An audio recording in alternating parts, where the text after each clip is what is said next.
Hello. NCERT Class 8. Why do we need a parliament? What is the major role of a parliament? The parliament enables citizens of India to participate in decision making and control the government. Give one reason why do you think there should be a universal adult franchise? There should be a universal adult franchise because it gives every adult, whether he or she is rich or poor, young or old, black or white, man or woman, learned or illiterate, to vote or franchise in the state.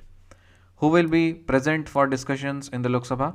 All those members of national or regional political parties that are elected as members of the parliament from any constituency are entitled to be present for the discussions in the Lok Sabha.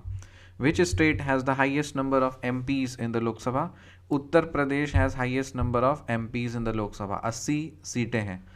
Which state has the least number of MPs in the Lok Sabha? Tripura has the least number of MPs in Lok Sabha. Tripura में सबसे कम MPs हैं और UP में सबसे ज़्यादा MPs हैं.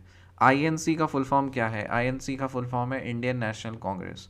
Mention one difference between state legislative assembly Vidhan Sabha and the parliament Lok Sabha. The difference between Vidhan Sabha and Lok Sabha is that Vidhan Sabha is the legislative body of Indian states and union territories. Lok Sabha is the lower house of the Indian Parliament. What is the maximum duration of Lok Sabha? The duration of Lok Sabha in Parliament is 5 years. What does the term coalition means in general? Coalition is a temporary alliance of group parties. What are the members of Vidhan Sabha called? They are called MLAs. What are the members of Lok Sabha called? They are called MPs. Which is the most important symbol of Indian democracy and a key feature of the constitution? Parliament is an important symbol and key feature of Indian democracy. जो भारत का संसद है यही एक important महत्वपूर्ण प्रतीक है भारत के democracy का, लोकतंत्र का. How many elected members are there in Lok Sabha? At present 543 members हैं. लोकसभा में कितने मेंबर्स हैं? 543 मेंबर्स हैं. Who select ministers to work with him और हर टू इम्प्लीमेंट डिसीजंस? कौन सेलेक्ट करता है कि उसके साथ कौन कौन काम करेगा?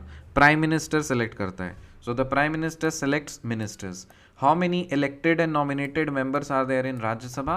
राज्यसभा में 233 इलेक्टेड और 12 नॉमिनेटेड मेंबर्स होते हैं. राज्यसभा में 233 इलेक्टेड होते हैं और 12 नॉमिनेटेड मेंबर्स होते हैं. 233 इलेक्टेड होते हैं और 12 नॉमिनेटेड मेंबर्स होते हैं. ठीक है. सो लोकसभा में कितना? 543 और राज्यसभा में कितना? 233 elected and 12 nominated. What is considered as the most important symbol of Indian democracy? Parliament is the most important symbol of Indian democracy. What all does the parliament consist of in India? Parliament क्या होता है? Parliament में president होता है, राज्यसभा होता है, लोकसभा होता है. So president plus Rajya Sabha plus Lok Sabha equal to parliament. What is the main eligibility for the political party to form the government? They must have majority of elected MPs. Centre में गवर्नमेंट बनाने के लिए उनके पार्टी का MPs काफ़ी ज़्यादा majority में होने चाहिए. What is one of the most important functions of the Lok Sabha? Lok Sabha का मोस्ट इंपॉर्टेंट फंक्शंस क्या है? लोकसभा का मोस्ट इंपॉर्टेंट फंक्शंस ये है कि वो अपना एग्जीक्यूटिव सेलेक्ट करे. So one of the most important functions of the Lok Sabha is to select the executive. Define the term approval. Approval का मतलब क्या होता है? It is meant to give one's consent to be favorable towards something. मतलब approval मतलब consent देना. ठीक है, मतलब permission दे देना. मिलते हैं आपसे अगली वीडियो में, तब तक के लिए बाय.